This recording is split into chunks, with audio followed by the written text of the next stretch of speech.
Assalamualaikum warahmatullahi wabarakatuh. Shalom, Om Swastiastu, Namo Buddhaya, Salve, salam kebajikan, dan salam sejahtera untuk kita semua. Yang saya hormati Bapak Fidelis Niti, selaku dosen pembimbing PKM 2025, yang saya kasihi rekan-rekan pejuang PKM 2025. Perkenalkan, saya Yosefania Indrimayoya Owa akan melakukan presentasi review jurnal dengan jurnal yang saya pilih berjudul Adsorption Characterization of PB, NCU, Ions, and Ketosan Trifolfosfat Beads, Kinetic Equilibrium and Thermodynamic Studies yang ditulis oleh W.S. Wan Ngah dan S. Patinatan. Adapun topik pembahasan, yaitu yang pertama ada pendahuluan, metode eksperimen, hasil, dan yang terakhir ada kesimpulan.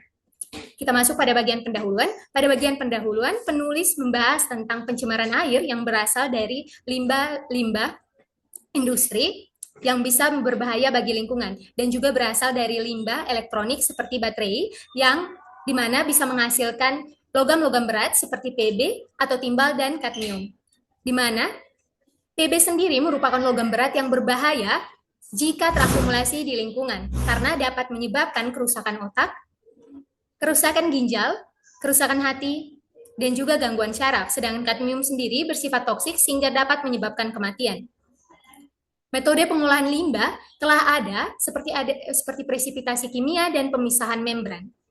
Namun, ternyata metode ini memiliki beberapa kelemahan, yaitu mahal, tidak ideal untuk konsentrasi logam rendah, dan menghasilkan limbah sekunder atau limbah-limbah lain yang dapat berbahaya bagi lingkungan. Untuk itu, diperlukan suatu metode atau modifikasi metode untuk mengatasi permasalahan metode-metode pengolahan limbah yang telah ada. Sehingga belakangan ini, para peneliti mulai mengembangkan pengolahan limbah berbasis membran dengan bahan dasar yaitu kitosan yang berasal dari cangkang udang. Adapun kitosan sendiri memiliki struktur seperti yang tertera pada slide.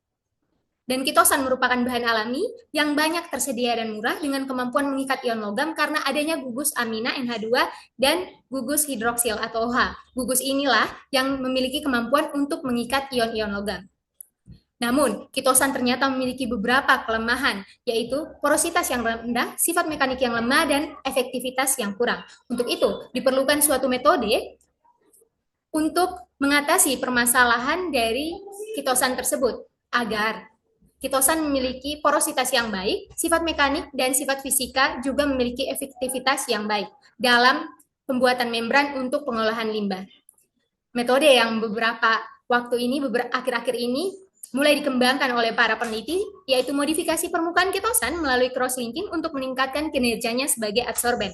Adapun tujuan dari penelitian pada jurnal ini yaitu mempelajari adsorpsi ion Pb dan Cu menggunakan bit kitosan trifolifosfat yang telah dimodifikasi baik dalam sistem ion logam tunggal maupun ganda, dan fokus utamanya yaitu untuk meningkatkan kemampuan adsorpsi serta mengetahui parameter kinetik dan termodinamik dari proses adsorpsi. Adapun metode eksperimental yaitu dibagi menjadi 5, yaitu ada persiapan material, persiapan manik-manik kitosan trifolifosfat, karakterisasi manik-manik kitosan trifolifosfat, uji pembengkakan manik-manik kitosan trifolifosfat, dan yang terakhir ada eksperimen adsorpsi batch. Pada bagian material, penulis menggunakan kitosan dengan derajat deasetilasi 61,55%, natrium trifolifosfat, dan air destilasi. Pada persiapan manik-manik kitosan trifolifosfat, penulis menggunakan pelarut seperti etil asetat dalam pembuatan manik-manik kitosan trifolifosfat. Dan karakterisasi manik-manik kitosan trifolifosfat, penulis menggunakan uji FTIR. Sedangkan uji pembengkakan manik-manik kitosan trifolifosfat menggunakan uji swelling. Dan yang terakhir ada eksperimen adsorpsi batch atau kitosan dan manik-manik kitosan trifolifosfat yang telah dibuat menjadi membran diuji kemampuannya untuk mengadsorpsi limbah logam, Pb, dan kadmium di dalam sampel. Adapun hasil dan pembahasan, ini merupakan spektra FTIR dari kitosan beads dan kitosan trifolifosfat beads. Nah, kita dapat dilihat bahwa kitosan beads memiliki puncak atau peak-peak yang berbeda dengan kitosan trifolifosfat bead. Ada puncak-puncak baru yang terbentuk yang menunjukkan bahwa taut silang atau cross-linking dari kitosan trifolifosfat telah berhasil. Seperti kita lihat, pada panjang gelombang rentang 3100 sampai 3500 ada gugus OH yang merupakan gugus hidroksil yang merupakan karakteristik tersendiri dari kitosan. Ada juga gugus NH yang menunjukkan bahwa ada ketosan trifolifosfat. Sedangkan terjadi jika dibandingkan pada ketosan trifolifosfat beads dan ketosan beads, kita lihat ada puncak-puncak baru yang terbentuk yang menunjukkan bahwa cross-linking atau metode taut silang telah berhasil dilakukan.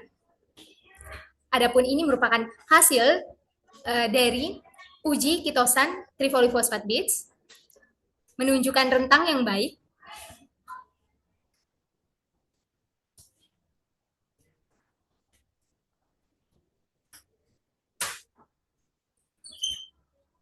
Ini merupakan uji SEM dari ketosan trifolifosfat beads yang menunjukkan bahwa permukaan membran yang dihasilkan cukup baik dan memiliki kemampuan untuk mengabsorpsi logam-logam Pb dan kadmium di dalam sampel air.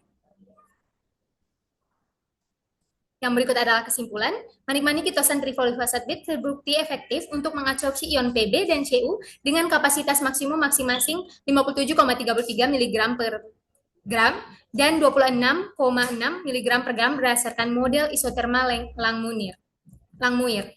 Absorpsi mengikuti model kinetik orde kedua, semu, dan model difusi intrapartikel. Meskipun difusi intrapartikel bukan satu-satunya langkah pengontrol laju, proses absorpsi bersifat spontan dan esotermik, serta ion logam yang terabsorpsi dapat didispersi secara efektif menggunakan larutan EDTA. Analisis FTIR mengungkapkan bahwa atom nitrogen dan oksigen dalam manik-manik dan tempat pengikatan ion logam. Penelitian ini menunjukkan potensi manik-manik ketosan trifolifosfat untuk pengolahan air limbah yang mengandung ion Pb dan Cu.